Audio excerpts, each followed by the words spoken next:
Saudações fraternas, amigo internauta.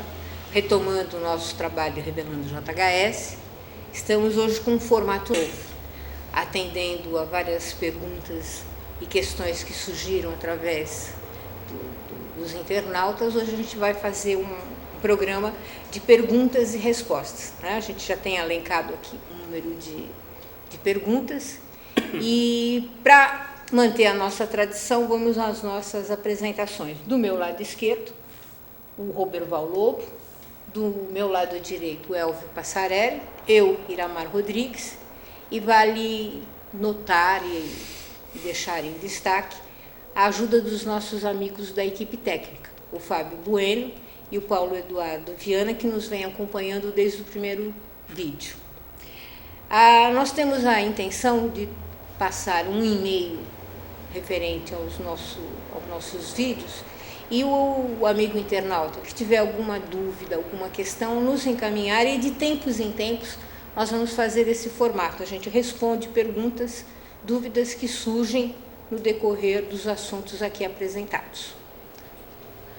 Voltando agora ao cerne da nossa questão, vamos às perguntas. A primeira pergunta que veio muito é o que é iniciação? E o Elfo tem um trecho de carta do professor Henrique José de Souza, fundador da Sociedade Brasileira de Eubiose, que já vai dar um objetivo a essa pergunta. Então, primeiramente, eu tenho uma carta do dia 3 de abril de 1944, que diz o seguinte, que é do professor Henrique. A própria lei transforma erros em iniciação, em aprendizagem, aqueles que estão do seu lado, pois, em verdade, o erro é oriundo do eu inferior.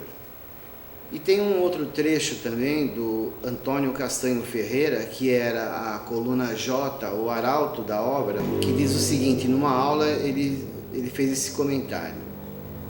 Sabem todos os iniciados que não é possível alcançar a realização interior se o discípulo não se apoiar numa tradição organizada, que lhe sirva de base a fim de poder enfrentar as forças adversas do meio em que vive. Esta tradição não deve ser exclusivamente de ordem social e moral, senão de ordem oculta. E o Roberval tem um comentário sobre esse tema, a iniciação. Bom, a iniciação nada mais é do que apressar, do que adiantar o processo natural da vida das pessoas, né? Iniciar-se significa apressar, significa se adiantar através de determinadas práticas, que, como foi bem colocado ali, práticas essas ocultas, não só sociais nem morais, mas espirituais, que visam adiantar o processo evolutivo do ser. Isso deve ser respaldado através de um mestre que conduza esse caminho, em função dele o já ter percorrido, para que o iniciando tenha segurança e evolua da maneira correta. Então, a iniciação é um conjunto de regras e de procedimentos que visam apressar aquilo que ocorreria normalmente em várias vidas. O final da evolução ou da iluminação e do autocontrole do indivíduo, que ocorre através da sua experiência vivida, através de várias vidas, através da existência não só de uma vida, mas de várias vidas, ele fatalmente vai acabar chegando a esse final, a essa iluminação. E a iniciação se propõe a apressar isso através de determinadas regras.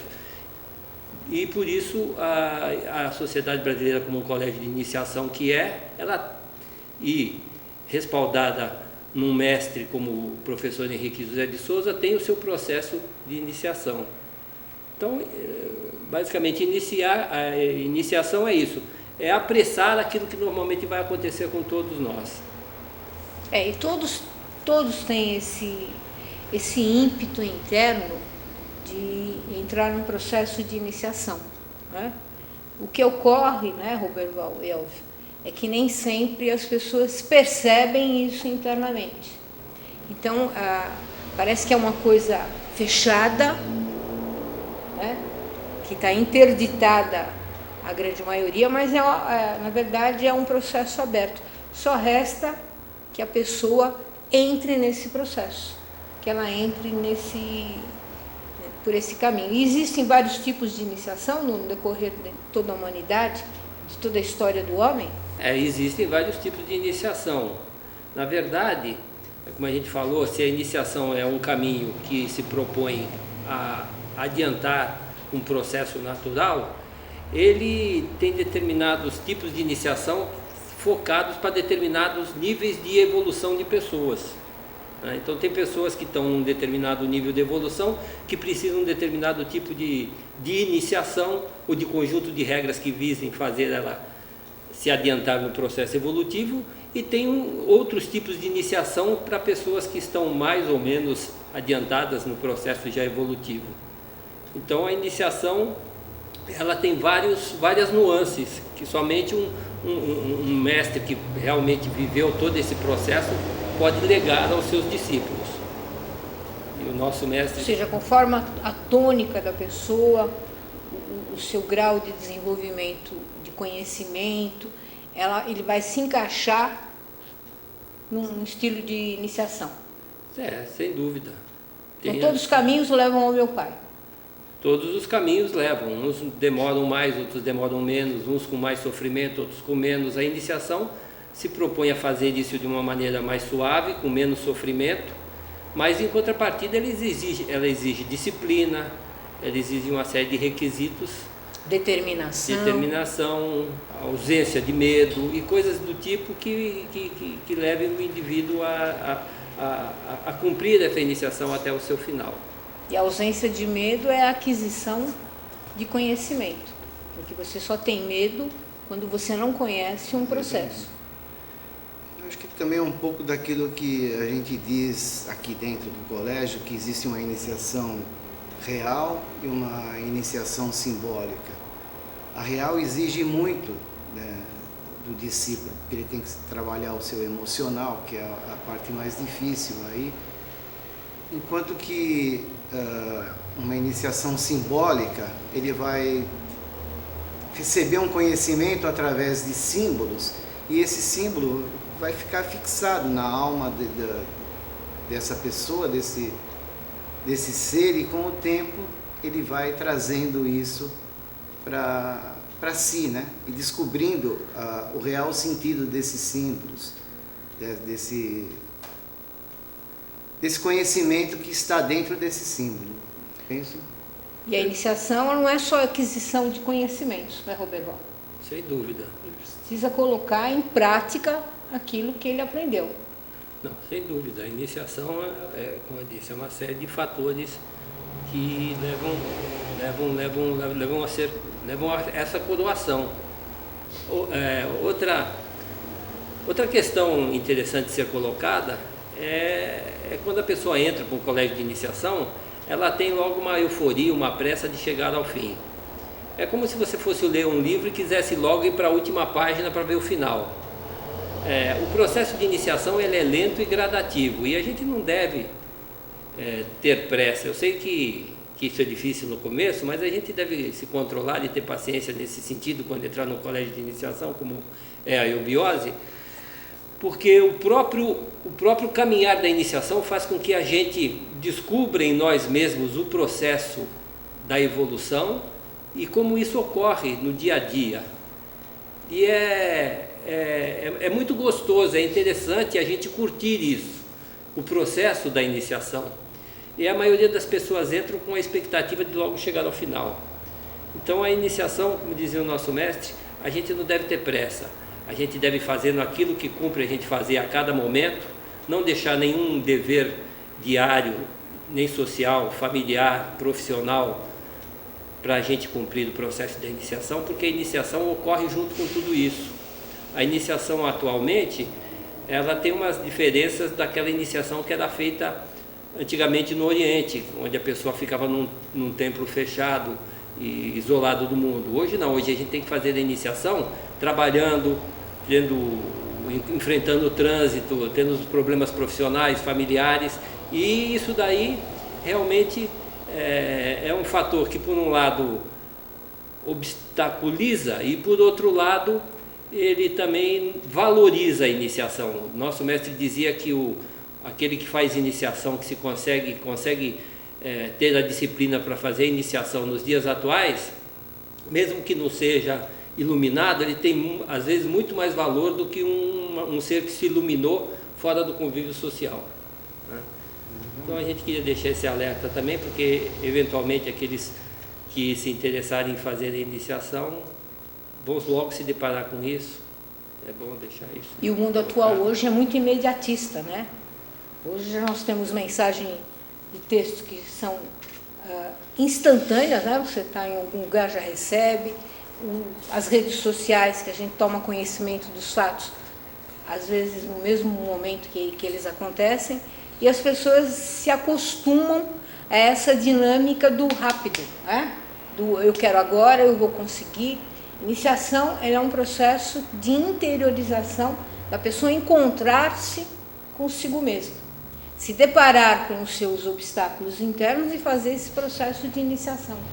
E um colégio de iniciação, ele vai dar ferramentas, instrumentação para que essas pessoas façam esse processo de transformação.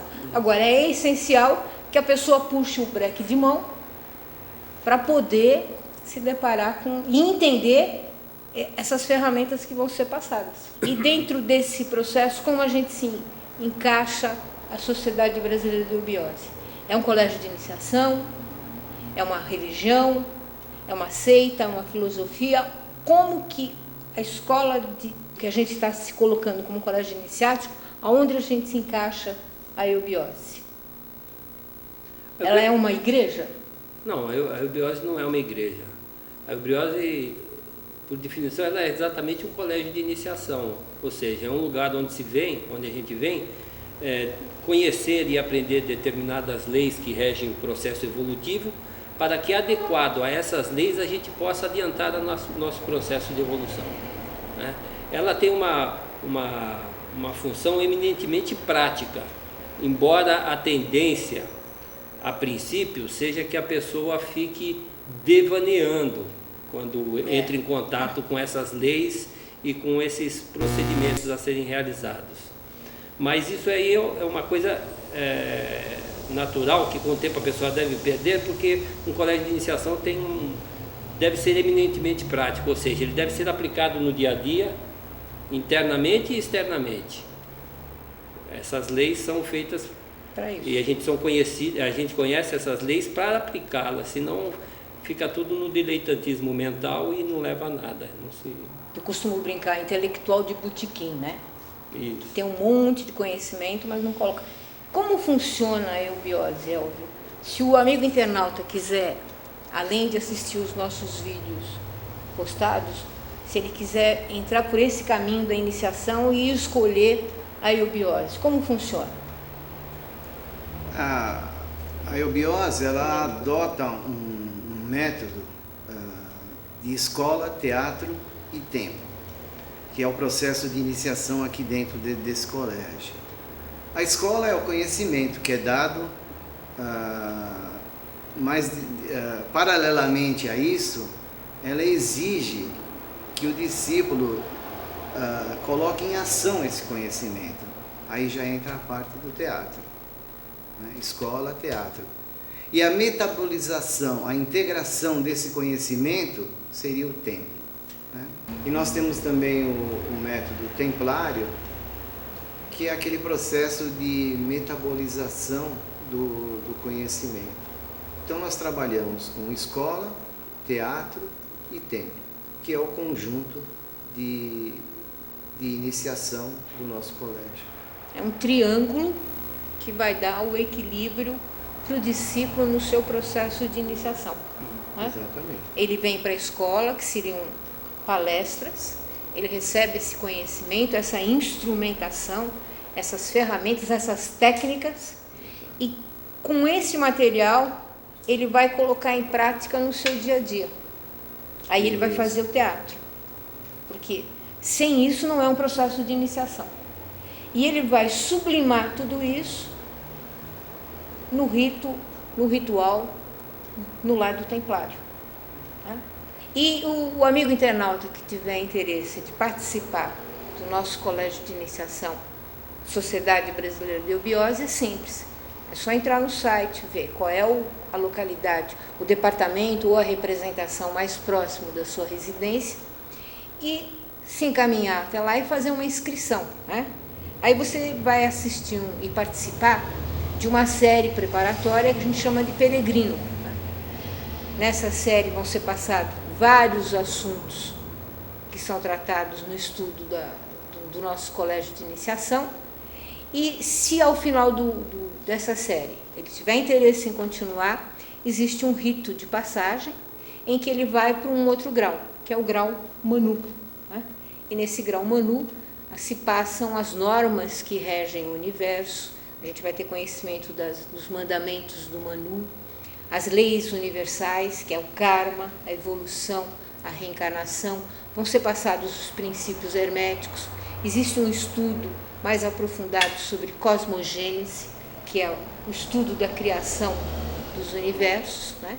Terminado essa parte, se o discípulo se considerar habilitado, se considerar apto, ele faz um novo rito de passagem e vai para um outro grau, que é o grau Yama. Né? Nesse grau ele vai trabalhar essencialmente as suas emoções.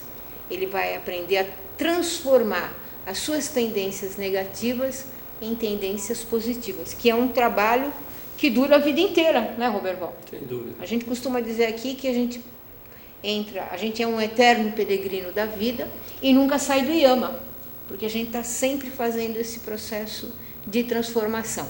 Findo esse grau, sempre há um rito de passagem de um grau para o outro. O próximo é o Karuna, que se estuda essencialmente a iniciação. Né? A gente vai estudar na história da humanidade, como esses diversos colégios de iniciação se inseriram na história do homem e fizeram mudanças para elevar o estado de consciência da humanidade. Terminado, o próximo grau é o Astarô, que se estuda essencialmente a história da obra, desde os seus primórdios até os dias atuais. Findo isso, o irmão é admitido na série interna, ou seja, ele passa a ser membro da Ordem do Santo Graal, que é uma ordem que faz o culto de Melquisedeque, né? Que é o sangue de todos os avataras, de todos os seres que vieram trazer um ponto a mais na evolução humana e que se sacrificaram pela própria humanidade. Esse sangue vem sendo recolhido numa taça, ou seja, nessa taça existe o DNA da divindade. A genealogia de Deus se encontra lá. E o nosso processo de iniciação é fazer essa ligação nossa, de homens, com a divindade. Existe uma outra pergunta aqui, Roberval, eu acho que essa tem o seu jeitinho para responder, né? Que fala a respeito de quais as linhas do Pramanta, quais seus aspectos, seus subaspectos, e hoje qual é o Pramanta que está funcionando. Essa é uma pergunta um pouco específica, então cabe a gente refalar que seja Pramanta. Mesmo porque, Roberval, tem um vídeo que a gente já fez do Pramanta, então você faz um resumo, né? E a gente aconselha, faz a sugestão de que o internauta acesse esse vídeo da série Revelando JHS, que é o Pramanta. Mesmo porque os vídeos que a gente já fez, quando eles foram assistidos, suscitaram perguntas que estão aí, que a gente está falando. Né? Então, o Pramanta é como se fosse a organização geral de um processo de trabalho. Em outras palavras, isso que significa Pramanta. É como o trabalho se organiza. Tá? E isso vai desde a cabeça, com os assessores diretos, com os seus... enfim, com todo o seu processo organizacional até chegar a todos os seres que existem. Então, quando se fala em Pramanta, em relação à evolução da humanidade, está se falando de qual é o processo através do qual toda a humanidade está evoluindo, qual é a forma de trabalho, qual é a tônica que está sendo está impulsionando o trabalho de evolução da humanidade. Isso que se refere Pramanta. Então, a humanidade sempre foi tangenciada por esse processo, por essa organização que promove a sua evolução. Ou seja, sempre teve um Pramanta em ação. Nunca deixou de haver esse Pramanta em ação. E a pergunta aí é quais são as linhas do Pramanta? Isso. Bom, como qualquer organização que está fazendo um trabalho, ele divide o trabalho em setores. As linhas do Pramanta nada mais são do que os vários ramos de conhecimento e de atuação que a humanidade faz para que ela evolua. Então você tem, por exemplo, as artes, que é um ramo onde a humanidade atua e evolui, as artes que eleva a parte emocional. Você tem as filosofias, as religiões, você tem a parte mecânica, as ciências exatas, né?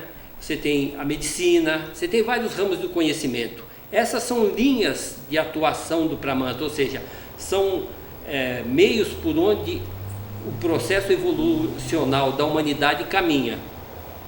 E essas linhas de atuação, ele tem, como toda organização, seus dirigentes, seus gerentes, seus assessores e aqueles que realizam, e todos aqueles que se ligam nessa determinada linha. Por exemplo, aquele que é um artista, ele se liga a essa linha, uma determinada linha do Pramanta, que é a linha das artes. Aquele que é ligado à medicina, tem uma linha do Pramanta ligada à medicina. E tudo isso congregado faz o trabalho geral da evolução da humanidade. Então, o que são essas linhas do Pramanta? As linhas do Pramanta, elas são divididas em 7. É muito difundido por aí falar nas linhas dos Pramanta como, por exemplo, Moria, Kuthumi, Serapis, Hilarião, que na verdade não são seres específicos, mas são os nomes da linha. Todos aqueles que trabalham naquele processo evolucional, naquela tônica evolucional, todos eles que trabalham naquele sentido fazem parte dessa linha que se chama Kuthumi, ou se chama Moria, ou se chama Serapis, Hilarião. Vamos dizer assim, não é o nome de um ser, mas é o nome de uma marca. Isso, não é o nome de um ser, é o nome do trabalho. Do trabalho, de uma corrente de seres ligada a ela. Assim como na própria Umbanda normalmente fala que tem 7 linhas, são linhas segmentadas de um trabalho único. O Pramanta também funciona nesses termos, né? Bom, o Pramanta que hoje, cada Pramanta tem a ver com o processo evolucional daquele momento. O Pramanta que hoje está evoluindo, ele é uma continuação daqueles que vêm do processo anterior, tá? E eles vão se seguindo. Por exemplo, é como se numa firma houvessem várias gerações uma firma familiar, por exemplo, que houvesse várias gerações de pessoas. Então ela foi fundada lá pelo avô, que tinha uma determinada diretoria, um determinado staff, um determinado grupo que trabalhava para fazer um determinado produto. Com o tempo, se ele não modificar, se ele não evoluir junto com a evolução própria, que é da humanidade, a sua linha de produção e o seu staff, essa firma vai fechar. Então, quando ela é sucedida, por exemplo, era do avô, agora quando passa para o pai, ele tem um outro staff, tem uma outra linha de produtos, e quando o filho passa a ser o diretor dessa firma, ela tem uma continuação daquele trabalho todo, mas com um outro produto, um outro staff, necessário ao quê? Ao mercado. Mercado. Tá? Então, o Pramanta atual, ele é uma continuação dos Pramantas anteriores em função da necessidade que existe da evolução atual. Tá? As linhas, elas têm o mesmo nome. Serapis, Hilarião, Moria, Kuthumi, de Germanos, ou Rakovsky, Najib, Abialá, são 7 linhas. E elas vão sendo trabalhadas nesse sentido. Tá? A gente pode fazer um paralelo para responder mais especificamente essa pergunta com as raças. Se a gente está na 5ª raça mãe, seria natural que o Pramanta que esteja em ação seja o Pramanta relativo a essa 5ª raça mãe. Tá? Então, dentro desse processo, se a gente colocar os Serapes, Hilarião, Kuthumi, Moria, nós estaríamos hoje trabalhando os germanos, ou o Pramanta Rakovsky, ou seja, são seres que trabalham a fraternidade, são seres que trabalham a união, são seres que trabalham a superação do sexo. Enfim, são coisas que estão atuando hoje na humanidade, fazendo com que essa humanidade tenha um determinado trabalho voltado para isso. Mas isso não quer dizer que esteja só essa linha trabalhando. Todas as linhas trabalham em conjunto. Tá? Mas tem um ênfase tem uma tônica nessa linha. Tem uma tônica relativa a essa linha. Mas como a gente agora está num momento evolucional sui generis, porque nós estamos num 8º ramo racial, né? Final de um ciclo para começo de outro, é o momento em que converge todo o passado, presente e aquilo que está sendo projetado para o futuro. Então todas as linhas trabalham em harmonia, tá? E elas têm um direcionamento onde todas elas têm a sua atuação em função daquilo que vai acontecer na próxima raça. Essa próxima raça já tem a linha própria dela que está atuando, mas ela é assessorada por todas essas linhas anteriores e elas trabalham em conjunto.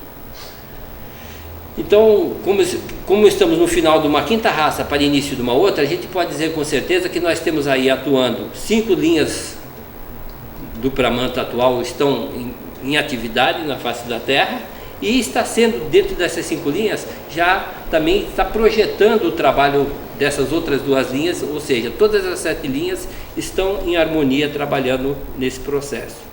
Falar agora em nomes específicos e processos específicos fugiria, porque a maioria dos internautas não saberia exatamente a nomenclatura que a gente iria usar. Isso seria mais adequado a ser tratado durante a execução, a participação dele no processo de iniciação. Exato. A gente trata desses assuntos com mais detalhes, com mais profundidade, quando estamos no colégio de iniciação, ou seja, para a gente ter maiores detalhes, por exemplo, o que é o 8º ramo racial, como a gente faz esse transbordo de um ciclo para outro, isso a gente já vê mais nos graus, né? Então, a quem tiver curiosidade, fica o convite para participar do nosso colégio de iniciação, que num vídeo seria até efêmero e irresponsável a gente tentar te explicar isso nesse momento. O importante é a gente colocar que elas trabalham em conjunto e fazendo uma analogia, por exemplo, se uma pessoa ela é música, se ela está trabalhando na linha das artes, se ela evolui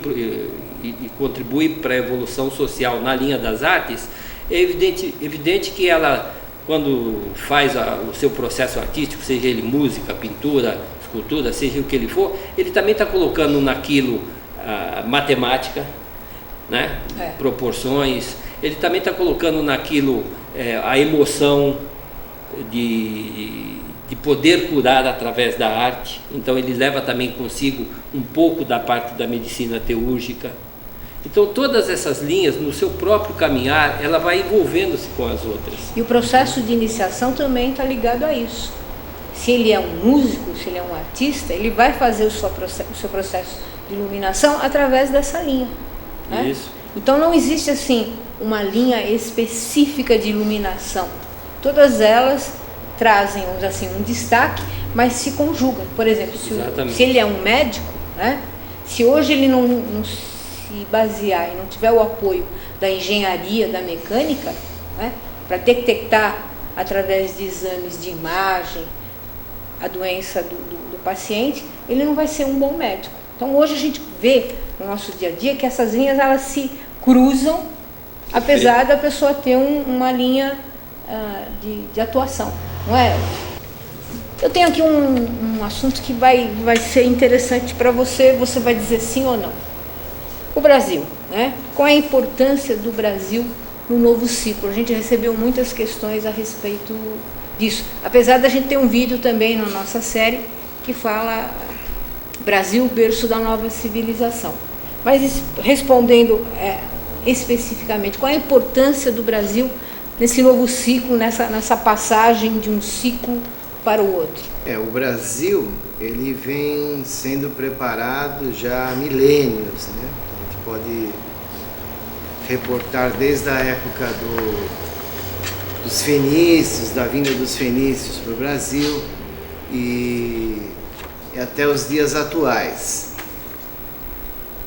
O Brasil, segundo a orientação que nós recebemos do nosso mestre, ele será a pátria do Avatara do ciclo atual, chamado Avatara Maitreya, nos seus dois aspectos de Avatara terreno e Avatara celeste. Nós temos uma outra questão aqui a respeito do Brasil. A pergunta é: qual a importância do Brasil no novo ciclo? E há uma subpergunta que diz assim: há possibilidade do Brasil fracassar nessa missão? Segundo o nosso mestre, a manifestação do Avatara ocorre aqui, no país. Agora, a possibilidade de fracassar a missão que foi preparada, assim, já no passado, a gente teve informações de que o país estava preparando a bomba atômica, né? E isso é um grave erro para um país que tem a missão de reconstruir, que é a missão brasileira, né? que é a grande missão da obra. E nós tivemos na década de 70, nos meados da década de 70, a intenção do governo era de construir a bomba atômica junto com países como a Argentina, e nós mandamos pesquisadores para outros países como os Estados Unidos, a França e a Inglaterra. Bem, resumindo, o nosso mestre sempre foi contra esse tipo de comportamento da humanidade, né? Nesse aspecto de destruição. E ouvia-se dizer dentro da eubiose que era um perigo iminente a perda do país da sua missão. Claro que o processo de construção, o trabalho que foi realizado aqui é muito grande, e provavelmente esse aspecto negativo foi eliminado, foi colocado de lado. E cabe dizer também que a construção de uma bomba atômica, além do seu poder de destruição humana, a radiação que fica, ela é muito perniciosa às pessoas que sobrevivem a um ataque de bomba nuclear, né? A radiação, ela vai queimando os veículos mais sutis até chegar no físico. Então, a preocupação do professor em colocar o não uso de armas nucleares está pelas consequências desse uso, né? Por isso que o advento do Brasil construir uma bomba atômica, tendo esta missão de reconstruir, fica uma incongruência. Como que um país que deve reconstruir cria uma arma de destruição, né?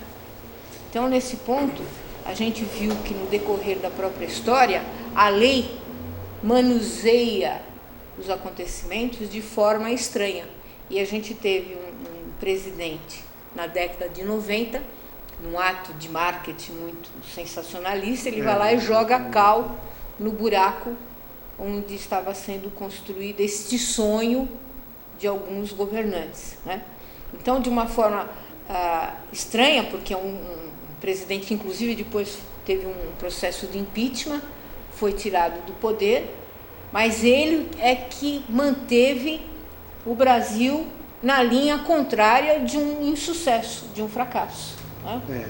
Então, a gente pode ter, assim, preocupação que alguns governantes não levem o país a contento, mas existem forças ocultas, não é, Roberval? Forças que a gente não são visíveis, que mexem estratégias, formas de agir, em que coloca o Brasil no eixo dessa sua missão de reconstruir, né? Agora, o Brasil não deve ter mais essas possibilidades de fracasso. A possibilidade que eu vejo, não sei se é compartilhada pelos dois, é que as pessoas que moram no Brasil não não fogem desse fracasso, né? Se a pessoa não tiver um processo de transformação, de interiorização, de ver o bem, o bom e o belo, essa pessoa pode fracassar mesmo sendo um morador ou um brasileiro. Essa questão, o professor dizia que o Brasil é o celeiro da iniciação humana para a civilização futura, tanto na sua parte material como na sua parte espiritual, que uma está ligada à outra. Primeiro você deve procurar o reino dos céus e tudo mais lhe será acrescentado. Então a parte material ela é consequência da parte espiritual. E espiritualmente o Brasil vem sendo assessorado para fazer o seu trabalho já há muito tempo, né? Como o irmão Elcio colocou. Ele vem sendo trabalhado há muito tempo. Inclusive com as miscigenações. O próprio José de Vasconcelos dizia que é entre a bacia do Amazonas e do Prata que nascerá a civilização que seria produto das dores e das esperanças de toda a humanidade. Então a gente vê aqui no Brasil uma grande miscigenação no sentido de trazer para cá todas as experiências vividas no mundo e aqui nesse grande cadinho fazer a apuração dessas experiências de modo a sair alguma coisa nova. E quando essa miscigenação é feita, ela traz, como a gente colocou, as esperanças e as dores. E traz também a sua parte positiva e a sua parte negativa. Então, para que o Brasil se coloque no lugar em que ele deve ser colocado pelos seus próprios filhos, nós brasileiros temos que fazer a depuração das suas partes negativas para que a parte positiva possa vir à luz com mais firmeza. Esse é o grande trabalho que nós brasileiros temos que ter em relação ao Brasil. Fazer com que a parte negativa que ainda está presente na nossa civilização, na nossa raça, vamos dizer, na nossa estrutura de formação, seja depurada para que o bom apareça, tá? Então, para que tudo isso que o Brasil está fadado a fazer aconteça, é necessário que a gente trabalhe no sentido de depurar esses males. E como a gente faz isso? Primeiro fazendo individualmente, cada um fazendo de per si, fazendo uma autoanálise e vendo como brasileiro aquilo que ele precisa fazer para melhorar o Brasil. É uma frase que o Kennedy colocou lá nos Estados Unidos, mas que serve para todos os lugares do mundo. Não pergunte o que o seu país pode fazer por você, pergunte o que você pode fazer pelo seu país. E nós, como os brasileiros, podemos trabalhar a nós próprios para que sejamos melhores e, por conseguinte, cada brasileiro fazendo isso, o Brasil será melhor. E com isso, afasta-se a possibilidade desse fracasso, porque a vitória ou a derrota nesse sentido, ela não vem dos dirigentes. Quando eu falo dirigente, não estou falando dos dirigentes políticos, eu estou falando dos dirigentes espirituais da nação. Não vem só deles, vem deles e do povo. Que o trabalho do Pramanta é a organização inteira, desde da direção, passando pelos assessores até chegar a todos aqueles que realizam, ou seja, o povo. Então, numa organização, não adianta só o diretor e os gerentes trabalharem se os operários não fizerem a parte dele, se cada um dos chefes de seção não fizer a sua parte. Cada um tem que fazer a sua parte e o todo trabalhar de uma forma harmônica. Esse é o nosso sentido. Nós, enquanto operários, enquanto obreiros, temos que nos melhorar e nos capacitar ao nosso trabalho. Fazendo isso, com certeza, a influência espiritual que paira sobre o Brasil de uma forma oculta, ela vai ser canalizada por esses seres.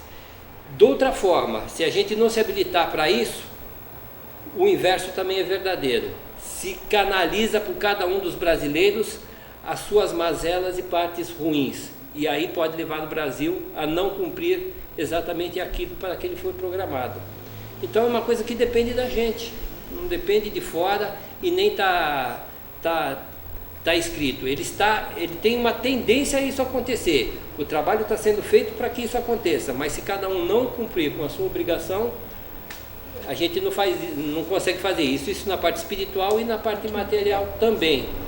E isso, se o Brasil fizer isso, ele expande para o mundo um estado de consciência que vai contaminar o mundo e transformar o planeta. Tá? Nisso está incluso todas essas coisas que a gente vê, inclusive, como o nosso irmão citou, o problema atômico. Não é à toa que hoje a gente vê esse problema ecológico, né? Chove, secas de um lado, chove do outro.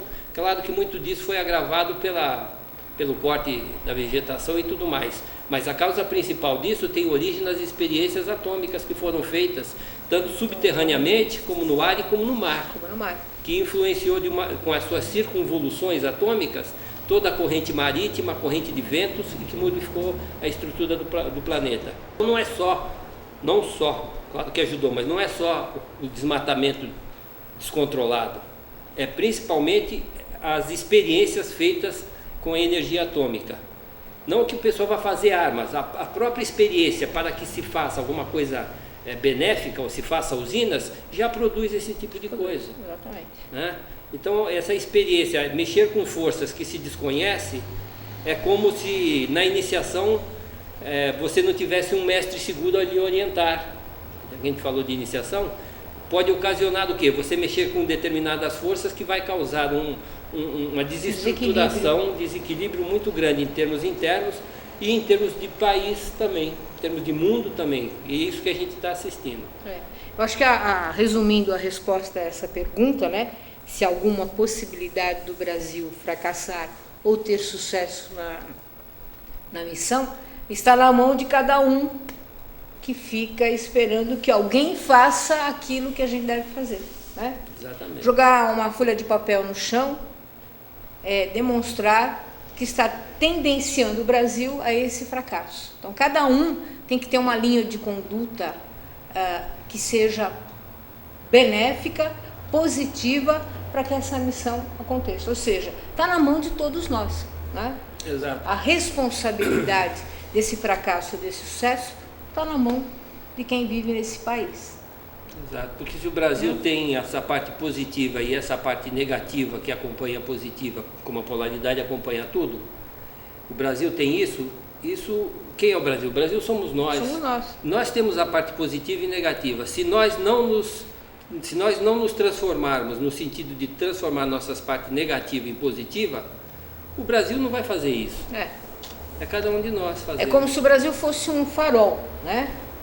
E para o alimento, a energia para aquele farol funcione, sejamos cada um que dá o combustível a esse farol. E esse farol vai ficar girando e dando luz ao resto da humanidade. Exatamente. Mas o combustível é a participação dentro de uma linha eubiótica positiva e de sucesso de cada um. Já que a eubiose é a arte de bem viver. Né? E a pessoa pode se perguntar, o que exatamente a gente deve fazer para isso? É simples, é no dia a dia. É você melhorando o relacionamento familiar com seus filhos, com a sua esposa, é melhorando o relacionamento profissional, nas amizades, enfim, em todos os ramos de atividade, por pequeno que seja, no dia a dia, é aí que você vai transformar-se como pessoa e transformar pequenas as ações. coisas. Você está no trânsito e você vê que a pessoa do carro ao lado está querendo entrar e você dá um espaço para que aquele carro entre. Normalmente a pessoa acelera porque não quer que aquele rapaz, aquela moça que esteja do seu lado, passe na sua frente. São pequenos detalhes. Né? Pequenos detalhes. É sempre encarar o próximo como sendo alguém da sua família. Não como um desconhecido, mas alguém que é muito próximo a você. Quando o ser humano começar a encarar o outro como sendo alguém muito próximo, fatos negativos que a gente vê hoje não aconteceriam, porque ninguém faz mal a alguém, algum membro da sua própria família. Quer dizer, existem pessoas que fazem mal, mas a grande maioria preza e tem carinho e amor pelos seres familiares. Exatamente. E dentro do processo de iniciação, muitas vezes a gente entra no colégio de iniciação com a expectativa de descobrir grandes coisas e fazer grandes coisas para o bem da nação. Esse ímpeto é até positivo, mas o importante é aquele diário e constante que você faz. Por exemplo, não adianta você ficar desejando que acabe a corrupção na cúpula política brasileira se você faz um gato net, se você pega um gato de água e coloca na sua casa sem passar pelo hidrômetro. Você vai falar, isso não é nada para o mundo, não, isso não é nada com você, não é nada comigo, não é nada com o outro, mas junto você vai tudo numa isso, loja, a menina do caixa é erra o troco e você percebe e fica quieto. Exatamente. Então são coisas que só esses pequenos detalhes que no final vão se somando e paira sobre uma nação e faz dela grande ou pequena. Exatamente.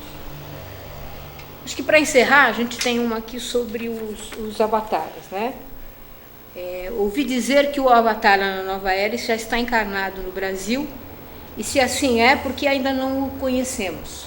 Acho que a palavra correta não é conhecemos, é porque a gente ainda não reconheceu esse ser, se é que há a possibilidade dele estar encarnado no Brasil. Acho que é por causa de tudo isso que vocês acabaram de dizer. É um trabalho interno primeiro, para depois reconhecer alguma coisa maior. Então, é preciso uma transformação, trazer valores divinos, valores espirituais, como diz, morais, culturais, para depois reconhecer alguma coisa maior. E o avatar realmente é uma coisa maior, né? A ser reconhecido e não conhecido. Então, nesse sentido que o Moelso falou, eu sempre gosto de lembrar aqui umas palavras de Ibn Arabi, um poema que ele diz que é o seguinte: quando o meu amado vier, com que olhos o verei? Com os seus, não com os meus, porque ninguém o vê senão ele próprio. Então, o reconhecimento do avatar passa por você vê-lo com os olhos dele. E para isso é necessário que cada um tenha em si um pouco do avatar. Se esse trabalho que a gente está citando, do processo de iniciação e da postura de cada um no dia a dia, se a pessoa não fizer isso e esse processo não levar ele a ser idêntico, a ter ressonância com esse ser que virá, ele não vai reconhecer. Você só reconhece uma pessoa na medida em que você entra em sintonia com ela. Se você não sintonizar-se com o avatar e vê-lo através dos seus próprios olhos, ou seja, ter valores em si que entre em ressonância, que entre em sintonia com ele, você não o reconhecerá, embora ele possa estar na sua frente. Esse processo, por exemplo, acontecia com o nosso mestre, o professor Henrique José de Souza, que não era reconhecido porque os valores que ele trazia internamente não encontrava ressonância nas pessoas que estavam fora. Então, depois de muito tempo e de um trabalho muito grande dele, é que as pessoas começaram a entendê-lo. E se a gente for ver na história, nenhum avatar é definitivamente reconhecido ao seu tempo. O próprio Jesus, ele não foi reconhecido como um avatar no seu tempo. Os próprios apóstolos que o seguiam e o chamavam de mestre não tinham a dimensão exata de quem ele era. Haja vista aquela passagem da transfiguração no alto da montanha, quando lhe aparece Moisés e Elias. Os discípulos ficaram assustados quando viram aquela transfiguração, porque eles não tinham dimensão de quem ele era, embora tivesse uma sintonia com ele. Então o processo de reconhecimento ele é paulatino, é como uma amizade. Você não chega a uma pessoa e se torna um grande amigo dela, não, isso é construído e na medida em que vocês se sintonizam e têm ideais que caminham juntos, né? E nesse sentido é o mesmo processo do avatar. Se a gente não se habilitar e caminhar nesse sentido,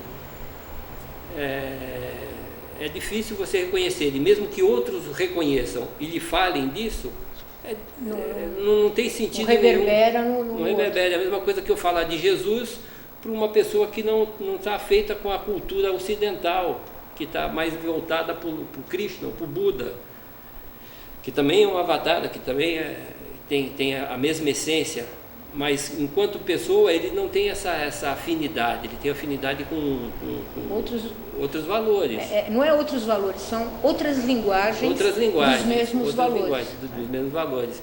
Então é necessário que haja essa sintonia para o reconhecimento do avatar. E não que ele não esteja, ele está. Ele está. É como eu sempre faço essa analogia, né? Reconhecer o avatar é como você olhar para um espelho, né? E ver na figura do avatar os valores que ele tem e que estão em você. Se não existe, isso você não reconhece e não consegue ver o seu reflexo no espelho, né? E o processo de iniciação, voltando à nossa primeira pergunta, essencialmente a iniciação, você vai tirando filtros, você vai tirando véus da sua frente para fazer esse reconhecimento, para se deparar com o avatar e reconhecer ele como a manifestação divina naquele momento. Sem isso, nós não vamos continuar procurando por terras, por mares, por ares, e a gente não vai ter isso, vai estar sempre procurando alguém que na verdade está dentro de cada um, não é? Perfeito. E também é bom a gente dizer que não é essencial e nem importante, entre aspas, reconhecer o avatar. O importante é que cada um faça o seu trabalho. Você entra como operário numa fábrica e trabalha, não necessariamente você precisa conhecer o dono, o gerente, o diretor-geral dessa fábrica para ascender de cargos. Na medida em que você faz bem o seu serviço, você vai ser reconhecido pelos seus superiores imediatos e vai sendo elevados a promoções. E vai fazendo bem seu trabalho, vai contribuindo para a empresa e você vai crescendo dentro da empresa como pessoa e financeiramente também. E não necessariamente você precisa ter um contato direto com o dono da empresa, o gerente da empresa. Mas saber quais são as diretrizes que dele emanam, exatamente, através daqueles que estão mais próximos de você. Então, na verdade, não é um reconhecimento físico, mas um reconhecimento dos valores. Dos valores. E é isso que é muito difícil para as pessoas, porque elas querem ter o imediatismo físico. Eles querem apertar a mão. Eles querem apertar a mão. E, na verdade, é reconhecer esses valores que estão dentro de cada um, mas que, às vezes, por algum processo, estão encobertos. Perfeito. Ok? Ok. Então, nós hoje damos por encerrada a nossa reunião. Vai ser mostrado aí no lettering o e-mail que vocês poderão se contatar através de perguntas e de tempos em tempos a gente vai fazer um vídeo nesse formato de perguntas e respostas. Agradeço a todos, aqueles que têm interesse de participar do nosso colégio de iniciação, é acessar o site www.eubiose.org.br e lá descobrir o departamento, a representação mais próxima da sua residência, e aqueles que não têm departamentos ou unidades da Sociedade Brasileira de Eubiose próximo dos seus lares, existe o curso de correspondência, que também vocês vão encontrar a orientação no site. Muito obrigado e até a próxima. Obrigado.